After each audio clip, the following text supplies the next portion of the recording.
Those at the bottom of the society have very little to depend upon. Their incomes have been declining. Sometimes they find it difficult to meet their basic needs of life, such as food, clothing, house, education, and health.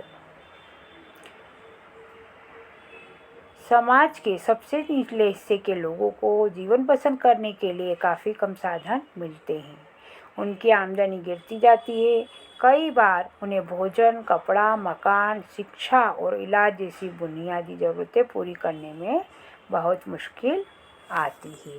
In actual life, democracies do not appear to be very successful in reducing economic inequalities. The poor constitute a large proportion poor of our voters, and no party will like to lose their votes. Yet democratically elected government do not appear to be as keen to address the question of poverty as you would expect them to. The situation is much worse in some other countries. In Bangladesh, more than half of its population lives in poverty. People in several poor countries are now dependent on the rich countries even for food supplies. समाज के सबसे निचले हिस्से लोगों को जीवन बसर करने के लिए काफ़ी कम साधन मिलते हैं। उनकी आमदनी गिरती जाती है। कई बार उन्हें भोजन, कपड़ा, मकान, शिक्षा और इलाज जैसी बुनियादी ज़रूरतें पूरी करने में बहुत मुश्किल आती है। वास्तविक जीवन में लोकतांत्रिक व्यवस्थाएं आर्थिक असमानता को कम करने में ज़्यादा सफल नहीं हो पाई है। हमारे मतदाताओं में गरीबों की संख्या काफ़ी बड़ी है, इसलिए कोई भी पार्टी उनके मतों से हाथ धोना नहीं चाहेगी। फिर भी लोकतांत्रिक ढंग से निर्वाचित सरकारें गरीबी के सवाल पर उतना ध्यान देने को तत्पर नहीं जान पड़ती जितने कि आप उनसे उम्मीद करते हैं। कुछ अन्य देशों में हालात इससे भी ज़्यादा खराब है। बांग्लादेश में आधी से ज़्यादा आबादी गरीबी में जीवन गुजारती है। अनेक गरीब देशों के लोग अपनी खाद्य आपूर्ति के लिए भी अमीर देशों पर निर्भर हो गए हैं। अकोमोडेशन ऑफ सोशल डाइवर्सिटी, सामाजिक विविधताओं में सामंजस्य। Democracies usually develop a procedure to conduct their competition. This reduces the possibility of these tensions becoming explosive or violent. क्या लोकतांत्रिक शासन व्यवस्थाएं शांति और सद्भाव का जीवन जीने में नागरिकों के लिए मददगार साबित होती है? लोकतांत्रिक व्यवस्था में यह उम्मीद करना उचित है कि वह सद्भावपूर्ण सामाजिक जीवन उपलब्ध कराएगी। लोकतांत्रिक व्यवस्थाएं आमतौर पर अपने अंदर की प्रतिद्वंद्विता को संभालने की प्रक्रिया विकसित कर लेती है।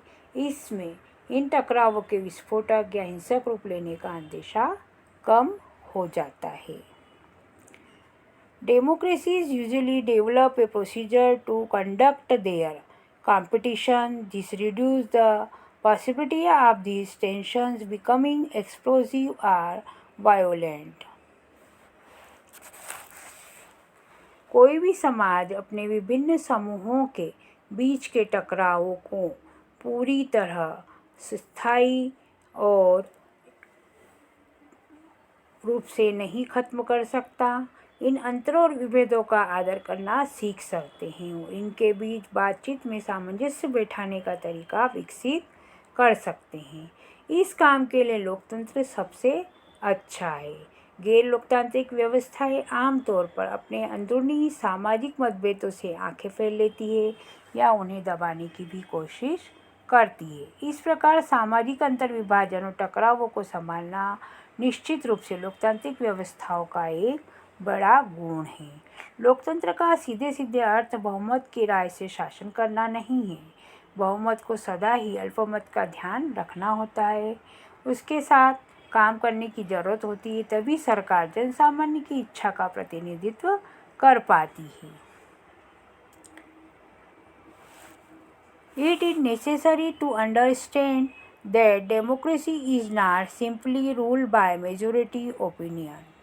The majority always needs to work with the minority so that governments function to represent the general view. Majority and minority opinion are not permanent.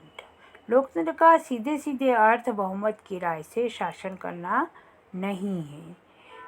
सरकार जनसामान्य की इच्छा का प्रतिनिधित्व कर पाती है। बहुमत और अल्पमत की राय कोई स्थायी चीज नहीं होती। बहुमत के शासन का अर्थ धर्म, नस्ल अथवा भाषाई आधार के बहुसंख्यक समूह का शासन नहीं होता। बहुमत के शासन का मतलब होता है कि हर फैसले या चुनाव में अलग अलग लोग और समूह बहुमत का निर्माण कर सकते हैं। लोकतंत्र तभी तक लोकतंत्र रहता है जब तक प्रत्येक नागरिक को किसी न किसी अवसर पर बहुमत का हिस्सा बनने का मौका मिलता है। नेक्स्ट है dignity and freedom of citizens. Democracy stands में superior to any other form of government in promoting dignity and freedom of the individual. Often conflicts arise among individuals because some feel that they are not treated with due respect.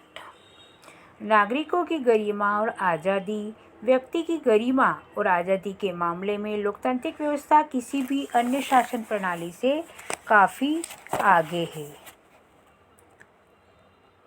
अक्सर टकराव तभी पैदा होते हैं जब कुछ लोगों को लगता है कि उनके साथ सम्मान का व्यवहार नहीं किया गया। गरिमा और आज़ादी की चाह ही लोकतंत्र का आधार है। लोकतांत्रिक सरकारें सदा नागरिकों के अधिकारों का सम्मान नहीं करती।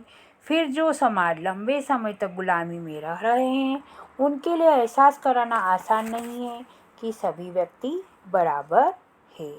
For societies which have been built for long on the basis of subordination and domination, it is not a simple manner to recognize that all individuals are equal. Take the case of dignity of women. Most societies across the world were historically male dominated societies. Long struggles by women have created some sensitivity today that respect to and equal treatment of women are necessary ingredients of a democratic society. In a non-democratic setup, this unacceptability would not have legal basis because the principle of individual freedom and dignity would not have the legal and moral force there. Democracy in India has strengthened the claims of the disadvantaged and discriminated caste for equal status and equal opportunity. Expectations from democracy also function as the criteria for judging an democratic country. The fact that people are complaining is itself a testimony to the success of democracy.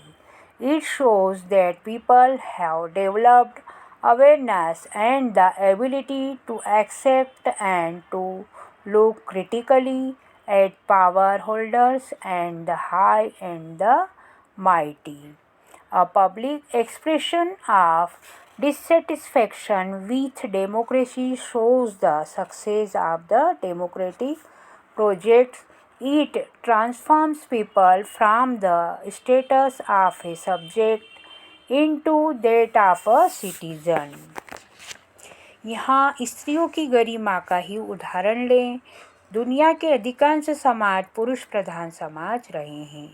महिलाओं के लंबे संघर्ष के बाद अब जाकर यह माने जाना लगा है कि महिलाओं के साथ गरिमा और समानता का व्यवहार लोकतंत्र की जरूरी शर्त है।